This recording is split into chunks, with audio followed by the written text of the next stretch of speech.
La civilización Chavin comenzó su desarrollo en el Valle Alto de los Andes en la zona norte del Perú antiguo, en torno al 900 a.C. La cultura Chavin es propia del antiguo Perú y se denomina como tal, porque su mayor centro cultural estuvo ubicado en Chavin de Huanta. Desarrolló una expresión artística propia, que se manifestó en la escultura, cerámica y orfebrería. Trabajaron algunos metales como oro, plata y cobre, así como la piedra y la madera, empleada en la construcción de viviendas, esculturas y fabricación de utensilios como la vasija, y usaban la madera y el hueso en la fabricación de espátulas y lanzas. Eran buenos en la agricultura, siendo los principales cultivos el maíz, el maní y la calabaza, aunque también trabajaron con la oca, la patata y la chirimoya. Comían lo que cultivaban, añadiendo a su dieta otros alimentos como las verduras. El arte Chavin era naturalista y los temas principales eran las aves, serpientes, felinos, plantas, incluso el ser humano. Características de la cultura Chavin. Economía. En cuanto a la economía, se puede decir que se convirtieron en el eje económico, desarrollando notablemente la agricultura, la ganadería, la pesca y el comercio a base de trueques entre los pueblos serranos, costeños y posiblemente con los pueblos amazónicos. Orfebrería. Confeccionaban diademas, brazaletes, aretes, orejeras, cuentas de collar y pequeños adornos mediante martillado y repujado. Algunas muestras de estos trabajos fueron halladas en Chongoyapé y Cunturhuací. Cerámica. Resaltan más piezas sofisticadas con fin ceremonial. Manejo de la arcilla al punto que sus piezas eran únicas, con acabados pulidos monocromáticos y en ocasiones decorados con colores como rojo y negro plata. Entre los seres más representados figuran seres zoomorfos como felinos, monos, lagartos, serpientes y aves, fitomorfos como tubérculos y antropomorfos. Arquitectura. Sus construcciones eran realizadas con piedra principalmente, aunque también se usó barro y adobe. Sus pirámides eran truncas. Hicieron templos, adoratorios, galerías subterráneas. Sus construcciones no poseían ventanas y en sus paredes se destacan las cabezas clavas.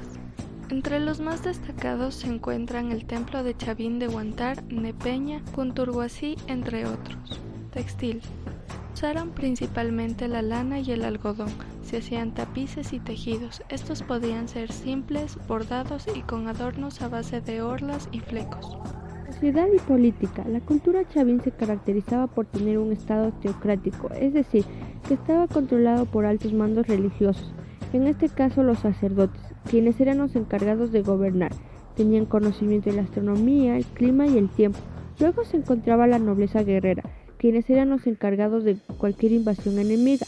Tenían que garantizar la expansión del territorio y finalmente el pueblo, que eran trabajadores y su obligación era de realizar tributo a los dioses así como a los gobernantes. Religión.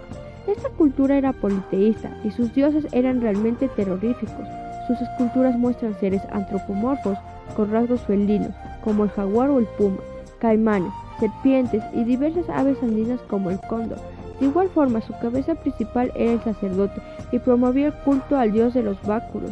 Como culto religioso usaban sustancias alucinógenas naturales, las cuales permitían una transformación del humano en algo sobrenatural. Escultura. En estas esculturas dominaban las estelas y monolitos, con motivos zoomorfos, eran de tipo lítico y su carácter era religioso.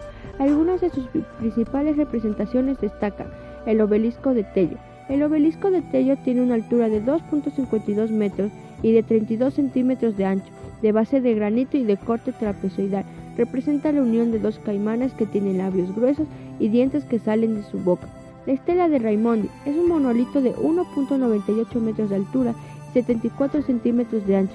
Representa a un dios con dos báculos en las manos. El asón monolítico es la divinidad suprema de la cultura Chavin. Mide 4.53 metros de altura. Tiene características antropomorfas, rostro felino y toda la parte de abajo de un ser humano. Se cree que por su posición a modo de columna vertebral de piedra se presume que era el mediador entre el cielo y la tierra. Las cabezas clavas son rostros zoomorfos tallados en piedra, ubicados en forma horizontal y equidistante. Se dice que estas resguardaban los templos, que se utilizaban para ahuyentar malos espíritus o que eran las cabezas de los enemigos. Estas servían para fijarlas en la pared. Aportaciones de la cultura Chavin a la sociedad. Se puede destacar de la cultura chavín el dominio que tenían de los materiales de construcción. El material que más utilizaron fue la piedra, que sirvió para crear numerosos edificios y esculturas.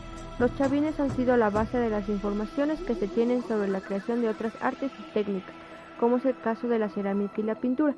Las representaciones culturales han sido el principal legado que ha dejado esta cultura en la sociedad, métodos que a día de hoy se siguen utilizando para fabricar numerosos elementos y construcciones.